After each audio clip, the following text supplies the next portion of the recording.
I'm attorney Amanda Schaefer. Today I want to talk about Canva.com, Canva.com. This is the website I use to create all of my graphics. It costs me $120 a year annually. It's a little more if you pay monthly, of course. And it has just like an endless supply of templates and photos and what they call elements, which are like graphics and animated graphics. They have, everything you can imagine, from designing a graphic for Facebook to designing a t-shirt that you can actually purchase through the website. And it's been incredibly helpful because, I don't have any background in design. However, it's important to note that there's a lot there, and it's really hard sometimes to sort through it all.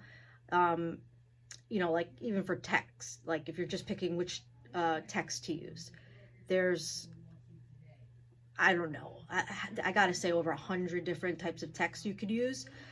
So it can get a little overwhelming for sure. I mentioned in another episode of #Follow Attorney Amanda that I had wanted to do a post on client appreciation because client sent me a gift. I wanted to put a little graphic on it, and it took me like hours. It was not a great use of my time. It's a good post, but I have to figure out how to streamline it a little bit more.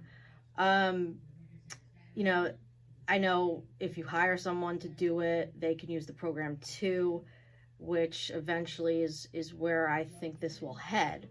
But it's a really, really good price, and it gives you the ability to save your designs, put it into folders. So like, I guess the easiest way to explain it would be like for my game show, Are You Smarter Than a Naturalized Citizen? We're up to episode number 8. So I have a folder for Are You Smarter Than a Naturalized Citizen? And then I have a subfolder for each episode.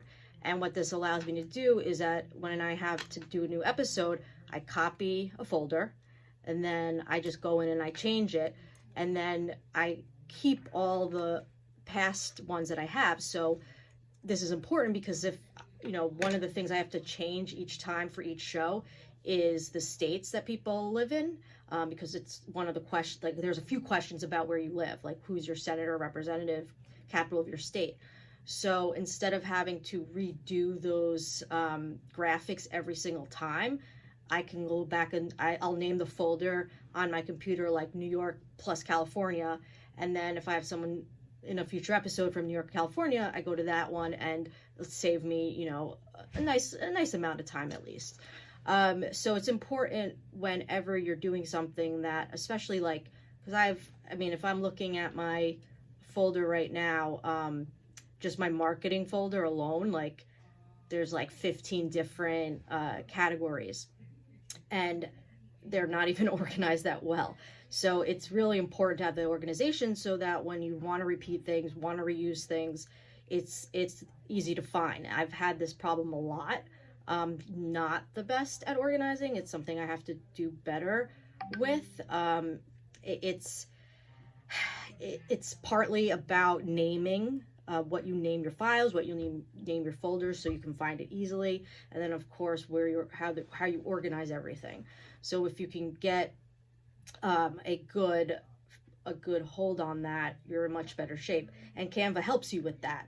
I ultimately do download from Canva onto the computer, so I try to emulate the same folder structure that I do on my computer. One thing to keep in mind with Canva, so it seemingly has this nice function where you can, like, because each place you post, Facebook, Instagram, even Facebook business page, Facebook event page, like every separate post seems to have a different graphic size, which is incredibly frustrating. But Canva has a system where it's like you can size it. It'll be like, what kind of post do you want? Okay, Facebook post. And then it'll say like, 1080 times 720. I don't know if that's the right size. and then and it has like every single type of post you can imagine, from YouTube thumbnail to Facebook post to Instagram story, cover story or something. And you know, it sounds nice and it sounds helpful, but their measurements don't always seem to be accurate, which drives me insane.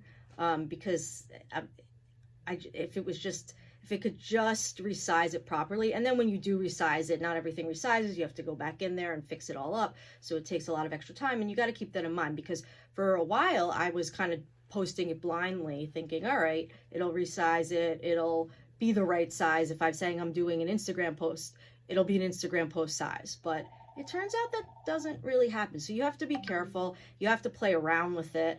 And once you are able to figure out the right size, then you should definitely take note of that for the future. So, you know, Canva.com is a great tool. It is a bit overwhelming, especially if you don't know much about design or you don't have a lot of time. I do find it a little difficult to filter, but I haven't found any alternatives that even come close to giving me the amount of content, amount of options that this does. So it makes my graphics definitely look a lot more professional than before I discovered this. And, you know, I'm going to continue to use it, and hopefully it will get a little more tailored, or, you know, their searches will be better and whatnot going forward. At least that's what I'm hoping, and especially when it comes to the sizing of the different posts. That is all today for #FollowAttorneyAmanda. I'll see you next time.